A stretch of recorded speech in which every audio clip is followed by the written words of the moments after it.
Hello, ഞാൻ ലിബിൻ. അപ്പം ഞാനിന്ന് പൊറോട്ട നാട് എന്ന സിനിമ കണ്ടു. അത് ധർമ്മജൻ പോൾഗാട്ടിയും അതേപോലെ തന്നെ സൈജു കുറുപ്പും ഉള്ള പടം. പടത്തിനെ കുറിച്ച് പറയുകയാണെങ്കിൽ ഒരു വൺ ടൈം വാച്ചോട് മൂവിയായിട്ട് എനിക്ക് ഫീൽ ചെയ്തത്. വേറെ ഒന്നുമല്ല, ഇത് രണ്ടാമത് കാണാനുള്ള പടം ഉണ്ടെന്ന് എനിക്ക് തോന്നിയില്ല. കാരണം ഇതൊരു നാടകം ബേസ്ഡ് ആയിട്ടാണ് വന്നത്. അത് പൊറോട്ട നാടകം എന്ന് പറഞ്ഞ് ധർമ്മജൻ കളിക്കണ ഇവിടെ നിന്നാണ് പടം തുടങ്ങുന്നത്. പടത്തിൽ മെയിനായിട്ടും കാണിച്ചിരിക്കുന്നത് രണ്ട് പാർട്ടിയുടെയാണ്. ഒന്ന് കമ്മ്യൂണിസ്റ്റും ഒന്ന് മറ്റേ BJP. അപ്പോൾ ഇവർ രണ്ടുപേരാണ് മെയിനായിട്ടും കാട്ടിക്കണേ. കോൺഗ്രസിന് ഞാൻ അതിൽ ഇടയ്ക്കെങ്ങാണ്ടൊക്കെ കണ്ടിട്ടുള്ളൂ, കൂടുതലായിട്ട് കണ്ടില്ല. അതായത് ഇവരുടെ ഒരു എന്താ ഗോമാതാവും സംഭവങ്ങളൊക്കെ ആയിട്ടുള്ള ഒരു സംഭവമാണ് പടം ചെയ്തു വെക്കുന്നത്.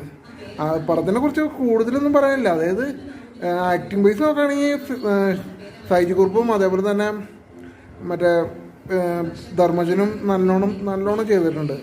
കൂടുതലൊന്നും ഇതിൽ പറയാനില്ല. മെയിനായിട്ടൊരു പാർട്ടി ബേസ്ഡ് പടം എന്ന് വേണമെങ്കിൽ പറയാം. അത് ഗോമാതാവിനെ കൊല്ലലും കാര്യങ്ങളും അങ്ങനെ സംഭവങ്ങളൊക്കെ ആയിട്ടാണ് വന്നേക്കണേ. എന്തായാലും തിയേറ്ററിൽ ഒരു തവണ കാണാനുള്ള പടം ഉണ്ട് എന്തായാലും. അപ്പോൾ എന്തായാലും കണ്ടു നോക്ക്.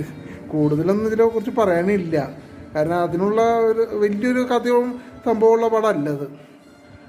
അപ്പോൾ ആക്ടിങ് ബേസ് വെച്ചിട്ട് മാത്രമേ ഞാൻ അതിനെ കമ്പയർ ചെയ്യാനുള്ളൂ. കാരണം നല്ല രീതിയിൽ ചെയ്തിട്ടുണ്ട് എല്ലാവരും. ശരിയാണ്.